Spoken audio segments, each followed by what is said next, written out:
Hey everybody, it's Jana from Natural Healthy Homestead. Welcome back to my kitchen. Today I am making some salsa. I will share the recipe. It is from the National Center for Home Food Preservation, and it is available online. I make a few adjustments to the level of heat because I prefer a mild salsa, but I know others prefer medium or hot, and I'll show you how you can make those kinds of adjustments with this recipe. So I'll get started with the tomatoes. We've got to slit the skins, and then we can chop them up and prep the other ingredients, get them in the pot to simmer, and then we can put them in our jars and process. So let me show you what we have to work with today. We've got some gorgeous produce. These were purchased from a farmer's market. Onion, garlic, some jalapeños, some Anaheims, bell pepper. We will also be using canned tomato paste. And here's our tomatoes. These are mostly slicing, or this is like a type of Roma tomato. There's a couple of heirloom varieties in here. So the first thing that we have to do is slip the skins on our tomatoes. I need my knife. So I'm not gonna worry about washing these. They're pretty clean. We could drop them in a sink full of water to wash them off a little bit. And then all we need to do is take the core out here of the tomato, and we're gonna put it in some boiling water. That will make the skins heat. And then we're gonna put it in a sink full of cold water, and that will help the fruit to shrink, and the skin will be left kind of papery on the outside a little bit, so we can just peel it off. I'll show you how easy that is. We're just taking out the core. Okay, we've got our water boiling here, so I'm just gonna take our tomatoes and we're just gonna drop them in carefully. They only need to be in there for about 30 seconds before we pull them out and put them into our water. Okay, I've got my bowl and my slotted spoon ready. So we're just gonna let these sit for another few seconds. And you can see, maybe, hopefully you can, that within that 30 seconds, this tomato has already started to split. So that's ready. And that means probably that these other smaller ones are also ready.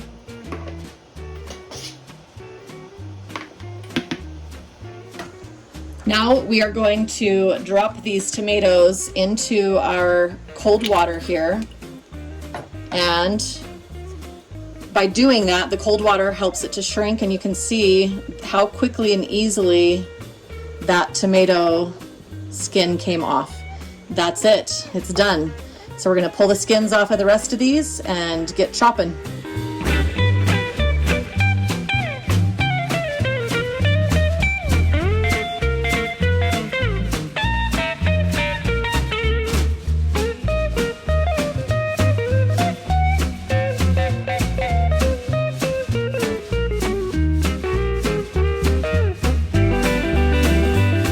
So all of our tomatoes have now had their skins slipped off.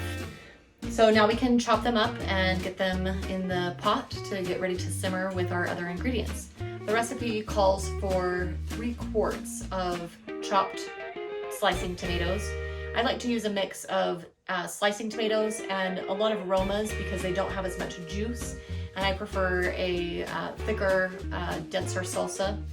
So I like to use those paste tomatoes, Romas, or other varieties of paste tomatoes when I can. So we're just gonna rough chop, and if I need 3 quarts, that is, there's 4 cups in a quart, so I'm gonna need 12 cups. So here we go. So I usually like to just kind of rough chop. I'll probably get out my bigger knife here rather than this paring knife. But I usually cut them into, 3 or 4 pieces each, on each kind of cut. And then once I've got that done, then they can go into here, and I can start filling that up to measure. Okay, we've got 2 cups filled up, and we'll dump that into the pot. We've got to do that 5 more times.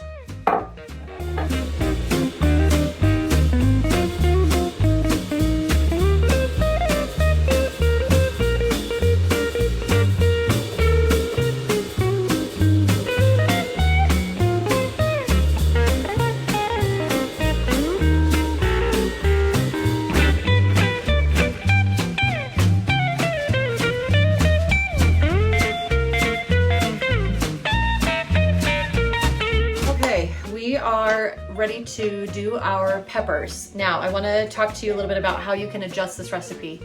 The recipe calls for 6 jalapeños and 4 long green chilies. So if you don't like the heat from a jalapeno, then you can scale down. Whoa, come back here, little pepper.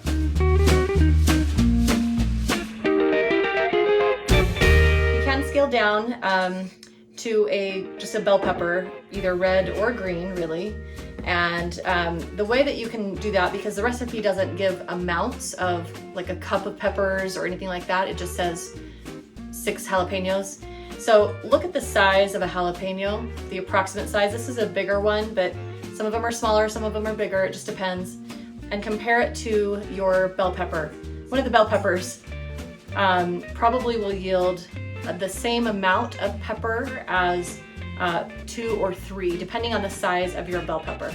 So similar with your Anaheim, you can use a bell pepper instead. Peppers also have a really thin skin, and in order to get that skin off, there's the method that is suggested is blistering. So you would take this pepper and put it in under the broiler. It takes probably 5-6 minutes, and it will start to kind of brown and get dark. And then you're gonna take it once it's done, put it into a plastic sack, seal it, and then the heat will help the skin kind of peel off. I'm not gonna worry about that today. I'm just gonna wash them real well, and we're gonna be chopping them pretty fine in the food processor. It does add a little bit of flavor too, if you like that flavor.